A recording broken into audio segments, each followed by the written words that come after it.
Donc nous avons le nerf rachidien avec la racine ventrale. Quand on arrache les racines, qui n'ahou les racines, et bien nous, donc on découvre les sillons collatéraux, postérieurs et ventrales. Donc le sillon collatéral, ventral, ou le sillon latéral antérieur, ou le sillon latéral postérieur. Donc ces deux sillons latéraux donnent naissance aux racines des nerfs rachidiens, aux racines ventrales et dorsales du nerf rachidien.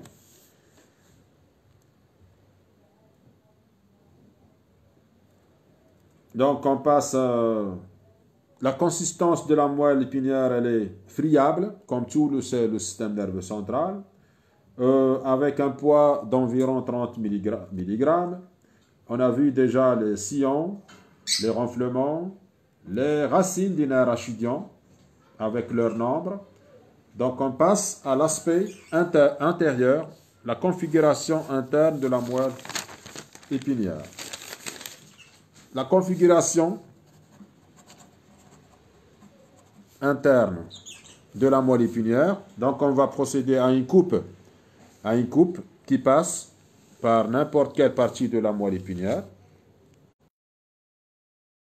Le long de la ligne médiane, la moelle épinière elle est symétrique bien sûr.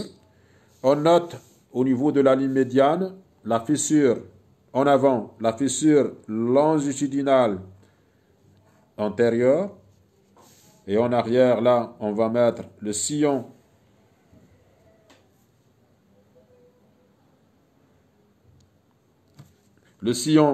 longitudinal postérieur. Latéralement nous avons les sillons latéraux, le sillon latéral postérieur, le sillon latéral ventral.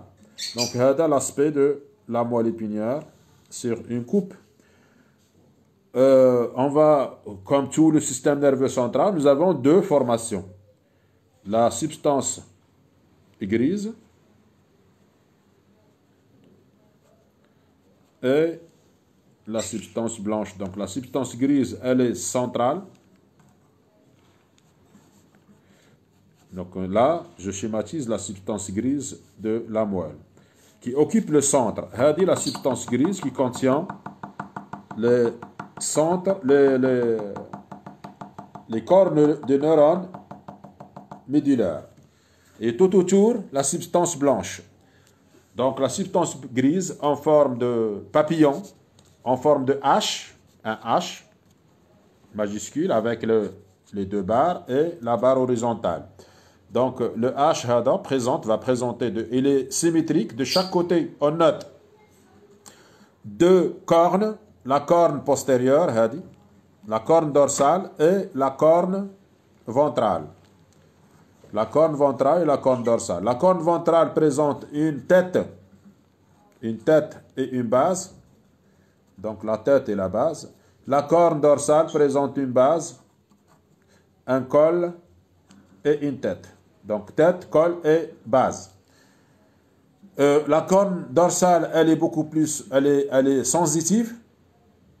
La corne ventrale, elle est motrice. Là, c'est pour dans la systématisation. La partie hadi, cette partie centrale qui relie les deux ailes du H médulaire, de la substance grise, s'appelle la commissure. Hadi, c'est la commissure grise. La commissure grise, donc tout ça, c'est la commissure grise. Cette commissure grise présente au centre le canal épendymère. Donc le canal épendymère, c'est sur une coupe, voici tout un canal qui remonte le long de la moelle épinière. Le canal, c'est le vestige, ce qui reste de la vésicule, ce qui reste du canal, c'est-à-dire de la cavité vésiculaire du myélomère. Du myélomère de la moelle épinière. Donc c'est un vestige du le système épendymère, le canal épendymère. Donc c'est un canal virtuel. Normalement, il est fermé. Il contient le liquide céphalorachidien. Et quand il est dilaté, on va une deuxième coupe, non? Avec la substance grise. Et le canal un peu dilaté, comme ça. Quand il est dilaté, c'est une pathologie qui s'appelle la syringomyélie. La syringomyélie est une pathologie neurologique congénitale avec la persistance de dilatation du canal épendymaire. Donc c'est juste un clé. Il est un canal virtuel. Ce canal divise la substance grise centrale, la commissure grise, en deux parties. La commissure grise dorsale et la commissure grise ventrale. La substance blanche, donc entre les cornes de la substance, on note les cordons. Donc, Hada, c'est le cordon de chaque côté. Donc, le cordon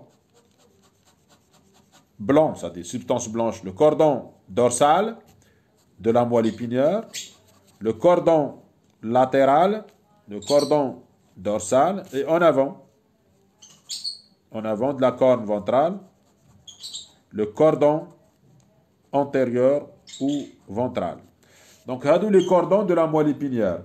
En surface, les cordons hadou sont limités par le sillon. Donc, le cordon dorsal, il est entre le sillon latéral et le sillon dorsal. Le cordon latéral entre les deux sillons latéraux et le cordon ventral entre le sillon latéral ventral et la fissure longitudinale ventrale.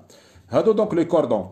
Narjou la ligne médiane. Sur la ligne médiane, donc on note le sillon dorsal, puis une cloison.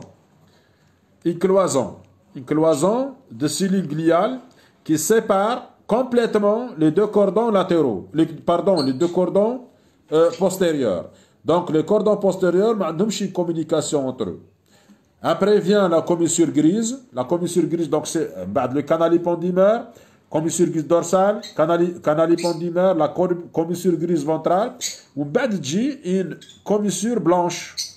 Une partie de substance blanche qui assure la connexion entre les deux cordons ventraux. Entre les deux cordons antérieurs, elle contient les faisceaux qui croisent de droite à gauche. Donc, c'est une commissure, la commissure blanche. Hada, grosso modo, l'aspect interne de la moelle épinière.